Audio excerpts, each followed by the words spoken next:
E aí pessoal, tudo bem? Sejam bem-vindos a mais um vídeo aqui da Acrópole.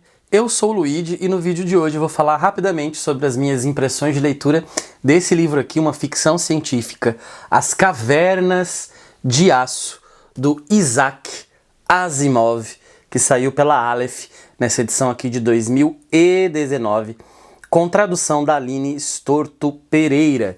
É um livro bem interessante porque ele foi escrito a partir de uma provocação.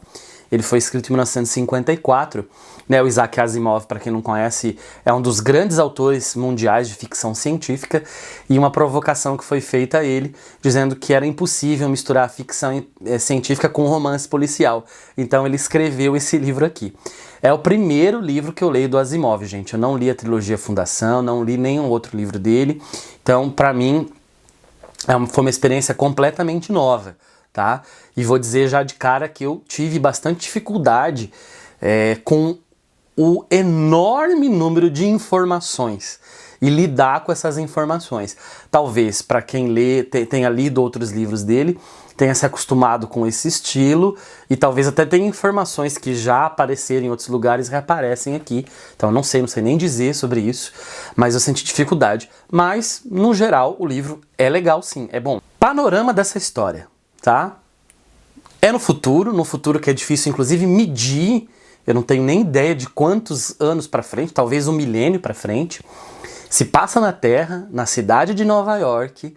A Terra durante muito tempo foi colonizadora de outros planetas, os mundos siderais, né, que acabaram se rebelando. E esses siderais, hoje, eles têm uma vila na Terra, uma vila é uma espécie de bairro, né, fechado. Para eles são pessoas que se acham mais evoluídas do que os seres humanos que habitam a Terra, né, do que os terráqueos. Eles vivem muito mais, eles têm bem menos doenças e eles têm uma tecnologia avançada. A Terra também tem. Inclusive no planeta não se respira o ar da natureza, se respira um ar condicionado e purificado, né? É como se nós estivéssemos numa redoma de vidro, por isso a caverna, né? Caverna de Aço, e usa-se muito robôs, né? A população terráquea tem uma relação ainda muito fechada com robôs. Os siderais, não. Os siderais gostam muito dos robôs. Nunca tive uma doença parasitária, Sr. Bailey. Todos somos suscetíveis a doenças degenerativas, como a aterosclerose, é claro. Mas nunca tive o que vocês chamariam de resfriado. Se contraísse um resfriado, eu poderia morrer. Não tenho nenhuma resistência a essa doença. É isso que há de errado conosco aqui na Vila Sideral. Aqueles de nós que vêm para cá correm riscos, indiscutivelmente. A Terra está repleta de doenças contra as quais não temos nenhuma defesa natural. O Senhor mesmo está carregando os germes de quase todas as doenças conhecidas. O Senhor não tem consciência disso, já que os mantém sob controle o tempo todo devido aos anticorpos que o seu organismo desenvolveu ao longo dos anos. Eu não tenho esses anticorpos.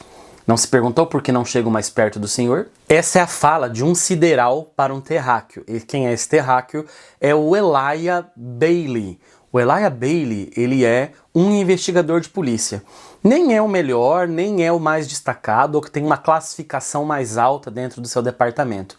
Mas é ele, porque o chefe de polícia é seu amigo e precisa de alguém que seja um amigo próximo para conduzir um caso.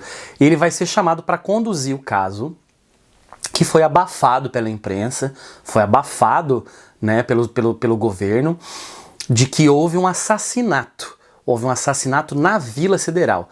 Não se matou apenas um sideral, se matou apenas o embaixador dos mundos siderais que estava ali. Então, é preciso descobrir. Imaginam que sejam grupos terroristas terráqueos que estejam por trás desse assassinato. Então o Elijah vai tentar resolver isso, mas ele tem que ter uma parceria. É uma exigência do mundo sideral, dos siderais, para abafar o caso. Tem que ter um sideral junto com ele. Só que não é necessariamente um sideral, é um robô. É o robô Daniel. E é um tipo de robô tão avançado, que ele parece um ser humano. Ele, na verdade, ele é confundido com um ser humano o tempo todo. Ninguém desconfia que ele é um robô. Ele pode se passar por um ser humano onde quer que ele vá.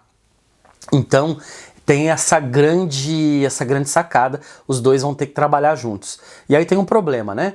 Porque o robô, ele é um robô, então ele calcula bem os atos, ele inclusive tem uma capacidade de interpretação, mas que foi de uma maneira técnica colocada nele, tecnológica colocada nele, mas ele consegue analisar os dados e prever possibilidades. Então ele tem uma grande vantagem, né? Isso o Elijah não tem, mas ele tem o instinto, ele tem o feeling, coisa que o robô não tem. Então cada um tem sua qualidade e seus pontos positivos e negativos, né?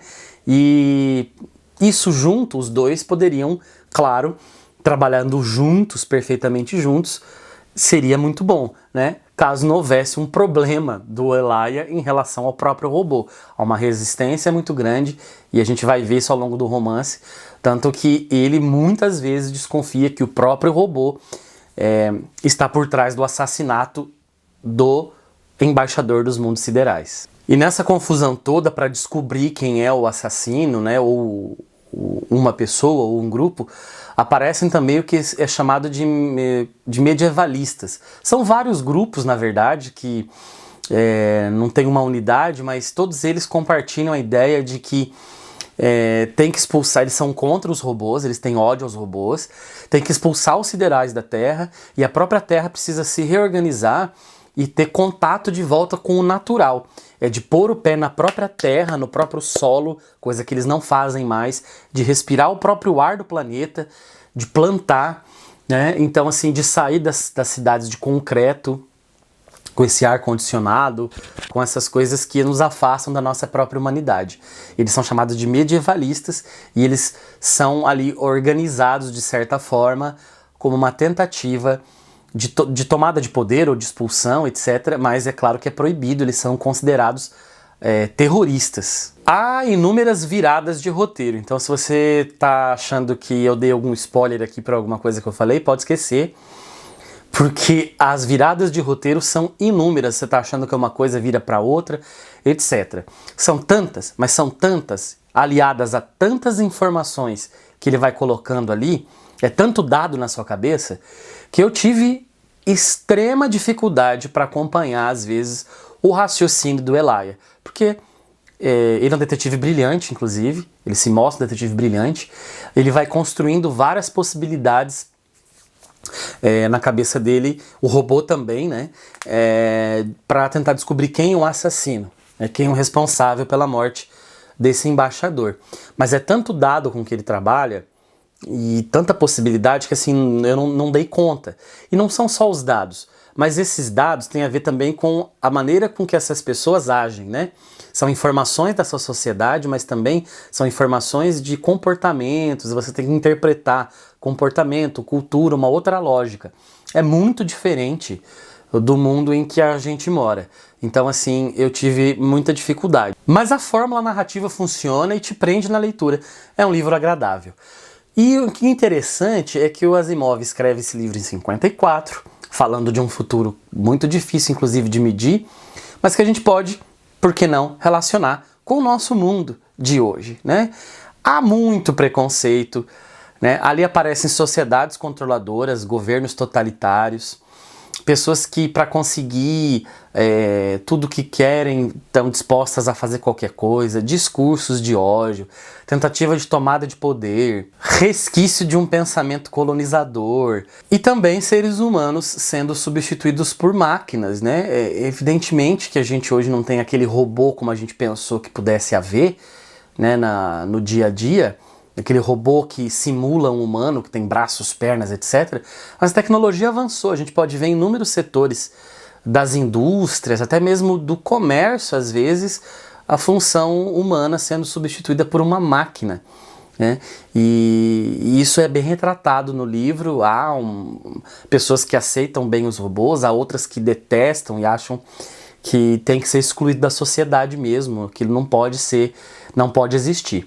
Então é interessante que mesmo em momentos diferentes aí, tanto da escrita quanto da narrativa, a gente pode relacionar com a nossa vida atualmente. E é isso, pessoal. Peço para você se inscrever no canal se você ainda não for inscrito, para você ativar as notificações, dar um like, compartilhar com os amigos, tá bom? E assistir a mais vídeos.